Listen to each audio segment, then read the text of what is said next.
Assalamualaikum warahmatullahi wabarakatuh. Kisah Gus Dur adalah sebuah perjalanan yang melampaui logika, sebuah narasi tentang visi yang melampaui zamannya. Dalam setiap ucapannya, ia tidak sekadar berbicara, melainkan menabur benih-benih takdir yang kelak tumbuh menjadi kenyataan. Saksikan bagaimana Gus Dur, sang penjaga takdir, membaca masa depan Indonesia dengan cara yang paling mengejutkan. Mari kita selami kisahnya bersama-sama. Jangan lupa subscribe, like, dan share channel ini agar lebih banyak lagi yang terinspirasi oleh kisah Gus Dur. Di mata banyak orang, ia adalah sebuah paradoks. Sosok yang kerap melontarkan lelucon receh, yang cara bicaranya terkadang tidak terstruktur, dan yang kerap kali dianggap sebagai orang aneh di tengah hiruk-pikuk politik. Namun, di balik senyum dan tingkah laku sederhana itu, bersemayam sebuah samudera pemikiran yang tak terjamah. Ia adalah Abdurrahman Wahid, Gus Dur, seorang kiai, seorang humanis, dan seorang politikus yang mampu melihat apa yang tidak dapat dilihat oleh orang lain. Indonesia adalah negeri yang penuh misteri dan ketidakpastian. Di setiap sudutnya, intrik politik bergejolak seperti lautan badai yang tak pernah tenang. Para pengamat politik, dengan segala teorinya, seringkali kehabisan kata-kata, kebingungan membaca arah angin kekuasaan. Mereka hanya bisa melihat hari ini, meraba-raba hari esok. Namun, di tengah semua itu, ada satu suara yang berani melampaui batas waktu, sebuah suara yang mengucap takdir dengan ketenangan yang menakutkan. Banyak yang menyebutnya ramalan, sebuah kata yang syarat akan unsur magis dan mistis. Namun, bagi mereka yang mengenal Gus Dur, itu bukanlah ilmu gaib. Itu adalah buah dari pemahaman yang mendalam tentang sejarah, analisis politik yang tajam, dan sebuah intuisi kemanusiaan yang langka. Pikirannya bagaikan sebuah cermin yang mampu memantulkan bayangan masa depan, bukan karena sihir, melainkan karena ia melihat benang-benang tak kasat mata yang merajut takdir. Dikisahkan, dalam sebuah pertemuan yang hening dan hikmat, Gus Dur tiba-tiba berucap tentang seorang wali kota muda dari Solo. Di antara para politikus kawakan yang sibuk merancang strategi jangka pendek, Gus Dur melontarkan sebuah kalimat yang memecah keheningan, suatu hari, dia akan menjadi presiden. Suara yang keluar dari Gus Dur begitu tegas, namun di mata para hadirin, itu hanyalah ucapan tanpa dasar. Reaksi pertama yang muncul adalah keheranan, disusul oleh tawa kecil penuh keraguan. Bagaimana mungkin seorang wali kota yang belum terlalu dikenal, yang jauh dari sorotan ibu kota, bisa mencapai takhta tertinggi? Ide itu terdengar begitu absurd, begitu tidak masuk akal, bahkan cenderung konyol. Gus Dur hanya tersenyum, seolah menyimpan sebuah rahasia besar yang hanya ia sendiri yang tahu. Ia tidak peduli dengan keraguan yang mengelilinginya, keyakinannya begitu kokoh, seolah ia sudah melihat film sejarah yang belum diputar. Seiring berjalannya waktu, satu persatu peristiwa mulai berjejer, seolah mengikuti skenario yang sudah ia tuliskan. Wali kota itu melompat ke Jakarta, memimpin dengan gaya yang berbeda, dan meraih hati jutaan rakyat. Kekalahan yang dianggap mustahil, kemenangan yang dianggap mimpi, semuanya terjadi. Pada akhirnya, apa yang dianggap lelucon kini menjadi fakta sejarah yang tak terbantahkan. Kisah ini hanyalah satu dari sekian banyak ramalan Gus Dur yang menjadi kenyataan. Ia bukan hanya seorang pemimpin yang hadir di zamannya, tetapi juga seorang visioner yang melihat melampaui masanya. Kejeniusan tersembunyi ini, yang sering disalahartikan sebagai halusinasi, adalah warisan sejati yang ia tinggalkan. Sebuah warisan yang membuktikan bahwa terkadang, untuk melihat masa depan, kita harus melihat dengan hati, bukan hanya dengan mata. Takdir, bagi kebanyakan orang, adalah sebuah misteri yang tak terduga. Namun, bagi Gus Dur, takdir adalah sebuah skenario yang dapat dibaca, sebuah alur cerita yang sudah ia hafal sebelum alur itu digulirkan. Setelah merenungkan takdir bangsanya secara luas, pandangannya kemudian menyempit pada satu individu. Di era awal 2000-an, ketika Indonesia masih mencari jati dirinya pasca reformasi, pandangan Gus Dur tertuju pada sebuah kota kecil di Jawa Tengah yang dipimpin oleh sosok yang nyaris luput dari perhatian media nasional. Pertemuan itu terjadi dalam suasana yang sederhana, jauh dari gemerlapnya politik ibu kota. Mungkin dalam sebuah ruangan yang hangat, dengan secangkir teh di tangan, Gus Dur duduk bersama beberapa tamu, termasuk seorang wali kota yang dikenal karena kesederhanaannya, Joko Widodo. Sang wali kota, kala itu, lebih dikenal dengan kecintaannya pada belusukan dan hobinya berkeliling dengan sepeda. Ia adalah antitesis dari politikus konvensional, seorang insinyur yang lebih suka berbicara tentang tata kota ketimbang intrik kekuasaan. Di tengah percakapan ringan, mata Gus Dur menatap tajam ke arah Jokowi.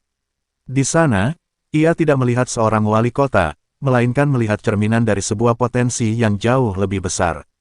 Ia melihat ketulusan yang murni, kerendahan hati yang langka, dan etos kerja yang tak kenal lelah. Di mata Gus Dur, kualitas-kualitas itulah yang menjadi bekal paling berharga, lebih penting dari kekuasaan atau gelar akademis yang mentereng. Lalu, di antara gelak tawa dan obrolan, sebuah kalimat mengejutkan terlontar dari bibir Gus Dur. "Kalau kamu jadi wali kota Solo yang baik," ujarnya dengan nada mantap, "kamu akan menjadi presiden." Udara di ruangan itu seketika terasa membeku. Keraguan membayangi wajah-wajah yang mendengarkan. Mereka saling pandang, mencoba mencari arti lain dari perkataan itu. Sebagian mungkin menganggapnya sebagai lelucon, sebagian lain berpikir Gus Dur mungkin sudah terlalu lelah. Namun, Gus Dur tidak menjelaskan. Ia hanya tersenyum. Senyumnya itu bukanlah senyum yang mengolok-olok, melainkan senyum seorang guru yang sudah melihat hasil ujian jauh sebelum muridnya mengerjakan soal. Ada ketenangan yang begitu dalam-dalam sorot matanya, seolah ia sudah mengetahui seluruh jalan cerita yang akan membentang, dari Solo hingga ke Istana Negara. Sejak saat itu, perjalanan hidup Joko Widodo seolah mengikuti sebuah naskah yang sudah ditulis. Ia sukses memimpin Solo, lalu melangkah lebih tinggi ke ibu kota sebagai gubernur Jakarta, dan akhirnya, di tengah gelombang antusiasme rakyat, ia mencalonkan diri sebagai presiden. Jalan itu tidaklah mudah, penuh dengan rintangan, keraguan, dan fitnah. Namun, setiap langkah yang diambilnya terasa seperti sebuah takdir yang tak terhindarkan. Puncak dari semua itu terjadi pada tahun 2014, saat nama Joko Widodo diumumkan sebagai pemenang pemilihan presiden. Di tengah euforia kemenangan, banyak yang mengenang kembali ucapan Gus Dur 8 tahun silam. Kata-kata yang dulu dianggap sebagai omong kosong kini menjadi kenyataan yang megah. Prediksi Gus Dur bukan sekadar menebak, melainkan sebuah keyakinan bahwa ketulusan, pada akhirnya, akan selalu menemukan jalannya menuju panggung sejarah. Jika kisah Jokowi adalah tentang takdir personal yang dibaca dengan kelembutan, maka kisah ini adalah tentang takdir sebuah bangsa yang diucapkan dengan keberanian. Setelah merenungkan takdir seorang wali kota yang kelak menjadi pemimpin, pandangan Gus Dur kini mengarah pada sebuah kekuasaan yang dianggap abadi. Tahun 1997 adalah masa ketika benteng kekuasaan Orde Baru masih berdiri kokoh. Presiden Soeharto, sang pemimpin yang telah berkuasa selama 32 tahun, tampak tak tersentuh. Semua analisis politik, setiap perhitungan kekuatan, menunjuk pada satu kesimpulan, kekuasaan itu akan bertahan. Di tengah suasana yang syarat ketenangan palsu itu, Gus Dur kembali menunjukkan kejeniusannya. Ia tidak menggunakan podium besar atau pernyataan terbuka untuk mengumumkan visinya. Ia memilih sebuah pertemuan privat, jauh dari hingar-bingar politik. Dalam percakapan yang intim dengan K.H. Bukhori Masturi, seorang kiai yang dihormatinya, Gus Dur duduk dengan tatapan mata yang dalam, seolah ia bisa melihat sebuah film sejarah yang belum diputar oleh waktu.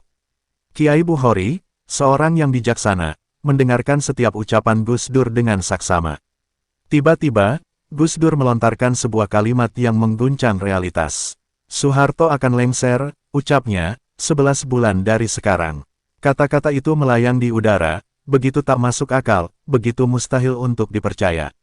Bagaimana mungkin seorang yang memegang kendali penuh atas negara, yang memiliki kekuatan militer tak tertandingi, bisa jatuh dalam hitungan bulan? Kiai Bukhori merasakan keraguan yang pekat. Hatinya menghormati Gus Dur, tetapi logikanya menolak ramalan itu. Ia mencoba mencari celah, bertanya, dan menggali makna di balik perkataan itu, namun Gus Dur hanya memberikan senyum yang penuh misteri. Ia tidak berargumentasi atau memaksa orang lain percaya. Ia hanya menyatakan sebuah fakta yang belum terwujud, sebuah kebenaran yang hanya bisa ia lihat. Bulan-bulan berlalu, ekonomi Asia mulai goyah, dan Indonesia, seperti domino, mulai merasakan dampaknya. Gejolak sosial menggeliat di banyak tempat. Protes-protes mahasiswa yang awalnya senyap, kini menjadi badai yang tak terhentikan. Benteng kekuasaan yang tadinya kokoh mulai menunjukkan retakan. Orang-orang mulai merasakan bahwa ada sesuatu yang besar sedang terjadi, sebuah perubahan yang tak bisa lagi ditahan. Suasana semakin mencekam. Demonstrasi massal membanjiri jalanan, menuntut reformasi dan perubahan. Setiap hari, tekanan pada rezim Soeharto semakin memuncak, seperti air bah yang siap menerjang. Pada saat itulah, semua orang mulai teringat pada ucapan Gus Dur setahun yang lalu. Apakah ia benar-benar melihat semua ini? Apakah kata-katanya bukan sekadar ucapan, melainkan sebuah naskah dari masa depan? Dan akhirnya, pada tanggal 21 Mei tahun 1998, semua misteri itu terjawab. Tepat 11 bulan setelah Gus Dur mengucapkan ramalannya, Presiden Soeharto mengumumkan pengunduran dirinya. Kekuasaan yang selama 3 dekade lebih dianggap tak tergoyahkan, runtuh di hadapan takdir yang telah dibaca oleh Gus Dur. Kejadian ini membuktikan bahwa intuisi Gus Dur bukanlah sekadar tebakan, melainkan sebuah pemahaman mendalam yang melampaui logika politik, sebuah cerminan dari hatinya yang begitu peka terhadap denyut nadi rakyat dan jalannya sejarah. Jika Gus Dur mampu melihat takdir sebuah bangsa, maka ia juga mampu membaca takdir individu. Setelah menyaksikan ramalannya tentang kejatuhan seorang penguasa dan kebangkitan seorang wali kota menjadi kenyataan, ia kembali menunjukkan keistimewaannya. Kali ini, ia meramalkan takdir orang-orang terdekatnya, bahkan takdir dirinya sendiri, dengan keyakinan yang sama. Ia melihat bahwa perjalanan menuju kekuasaan tidak selalu mulus, namun juga bisa berliku dan penuh penantian. Kisah pertama melibatkan seorang perwira tinggi yang dihormatinya, Luhut Binsar Panjaitan. Pada suatu hari, Luhut berpamitan karena akan memulai tugasnya sebagai duta besar di Singapura. Sebuah tugas prestisius yang sudah terencana dengan matang. Namun, Gus Dur, dengan senyum khasnya, menahan langkah Luhut. Ia melontarkan sebuah kalimat yang begitu santai, namun mengandung bobot yang luar biasa. "Kamu tidak usah berangkat," ucap Gus Dur, "nanti saya jadi presiden kok." Sontak, perkataan itu membuat Luhut terkejut. Bagaimana mungkin Gus Dur, yang saat itu tidak memegang jabatan eksekutif, bisa menjamin hal itu? Pernyataan itu terdengar seperti fantasi, sebuah janji yang mustahil untuk ditepati. Namun, Luhut menghormati Gus Dur dan memilih untuk mendengarkan, meskipun pikirannya dipenuhi keraguan. Pada tahun 1999, di tengah kekacauan politik yang hebat, sebuah peristiwa yang dianggap mustahil terjadi. Di luar dugaan banyak pihak, Gus Dur terpilih sebagai Presiden Republik Indonesia keempat. Kata-kata yang dulu dianggap lelucon kini berubah menjadi kebenaran yang mengejutkan. Takdir telah menuliskan jalannya sendiri, membuktikan bahwa perkataan Gus Dur bukan sekadar gurauan, melainkan sebuah janji yang ditepati oleh semesta. Namun, Gus Dur juga memiliki pandangan jauh ke depan tentang takdir sosok lain yang memiliki perjalanan panjang dan penuh tantangan. Sosok itu adalah Prabowo Subianto. Dalam berbagai kesempatan, Gus Dur kerap menyampaikan bahwa Prabowo adalah pemimpin yang ikhlas dan memiliki ketulusan. Ia menambahkan sebuah prediksi yang terdengar ganjil, Prabowo akan menjadi presiden, tetapi saat ia sudah tua. Bagi banyak orang, prediksi itu terasa seperti penghiburan palsu di tengah kekalahan yang berulang. Prabowo berkali-kali mencalonkan diri, dan berkali-kali pula ia harus menerima kenyataan pahit. Setiap kekalahan seolah menjauhkan takdir yang diramalkan Gus Dur, membuat kata-kata itu tampak semakin mustahil untuk terwujud. Perjalanan Prabowo adalah sebuah penantian yang panjang, sebuah ujian kesabaran yang tak berkesudahan. Dan akhirnya, setelah melewati dekade-dekade perjuangan dan penantian yang melelahkan, kebenaran dari perkataan Gus Dur terungkap. Pada tahun 2024, di usia 73 tahun, Prabowo Subianto terpilih sebagai Presiden ke-8 Republik Indonesia.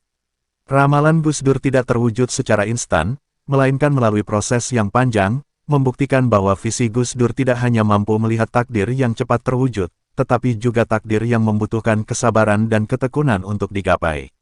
Setelah kisah-kisah yang terbentang, dari takdir seorang wali kota hingga lengsernya seorang penguasa, sebuah pertanyaan besar mengudara, bagaimana semua ini bisa terjadi? Bagaimana mungkin seorang Gus Dur, dengan segala kekurangannya di mata publik, mampu melihat apa yang tidak terlihat oleh jutaan mata lainnya? Cerita-cerita tentangnya bukan lagi sekadar kisah kebetulan, melainkan bukti nyata dari sebuah keistimewaan yang sulit dijelaskan. Gus Dur bukan sekadar menebak, ia adalah sebuah entitas yang memahami irama sejarah. Di tengah masyarakat yang terbiasa dengan pemikiran logis, intuisi Gus Dur seringkali disalahpahami sebagai kekuatan mistis. Namun, jauh dari itu, ia adalah seorang master strategi yang tak tertandingi. Pikirannya bagaikan sebuah perpustakaan raksasa yang menyimpan setiap lembar sejarah, setiap pola sosial, dan setiap intrik politik. Ketika orang lain melihat satu kejadian, Gus Dur melihat benang-benang yang terhubung, sebuah sebab akibat yang tak terhindarkan. Keahliannya adalah membaca karakter manusia. Ia tidak hanya mendengarkan apa yang diucapkan, tetapi juga merasakan apa yang disembunyikan dalam hati. Ia melihat ketulusan yang murni dalam diri Jokowi, dan ia melihat ketabahan yang gigih dalam perjuangan Prabowo. Gus Dur percaya bahwa takdir seorang pemimpin tidak hanya ditentukan oleh kekuatan, tetapi oleh kualitas jiwa. Itulah sebabnya ia bisa memprediksi dengan tepat, karena ia membaca esensi, bukan hanya permukaan. Namun, kemampuan ini datang dengan harga yang mahal. Gus Dur seringkali menjadi sosok yang berdiri sendiri, di tengah keraguan dan cibiran. Ketika ia mengucapkan sesuatu yang bertentangan dengan arus utama, ia tidak berdalih. Ia membiarkan waktu yang membuktikan kebenaran. Ia adalah seorang nabi modern yang perkataannya baru dipahami setelah peristiwa yang diramalkannya terjadi. Kesendirian, dalam keyakinan ini membuat sosoknya terasa tragis, namun juga sangat mulia. Tujuan dari ramalannya pun bukan untuk mencari sensasi atau pujian. Ada makna yang lebih dalam di balik setiap perkataan. Ramalannya adalah sebuah alarm, sebuah bisikan peringatan, atau bahkan sebuah janji akan harapan. Ia adalah sosok yang tidak ingin bangsanya tersesat dalam kegelapan. Ia ingin menunjukkan bahwa di balik setiap kesulitan, selalu ada jalan keluar. Di balik setiap kekalahan, selalu ada kemenangan yang menunggu. Pada akhirnya, warisan terbesar Gus Dur bukanlah jabatan yang pernah ia sandang, melainkan kearifan yang ia sebarkan. Ramalannya adalah pengingat bahwa kebenaran akan selalu menemukan jalannya. Ia mengajarkan kepada kita bahwa untuk menjadi pemimpin, kita harus memiliki visi yang lebih dari sekadar melihat hari ini, kita harus mampu melihat esok, lusa, bahkan satu dekade ke depan. Kisah-kisah ini adalah sebuah mahakarya tentang keberanian, intuisi, dan iman. Gus Dur telah meninggalkan warisan tak ternilai, membuktikan bahwa seorang manusia, dengan pemahaman yang mendalam tentang kemanusiaan dan takdir, dapat menjadi saksi bisu dari drama sejarah yang belum terjadi. Ia adalah sang penjaga takdir, yang melihat akhir dari sebuah cerita bahkan sebelum ia dimulai.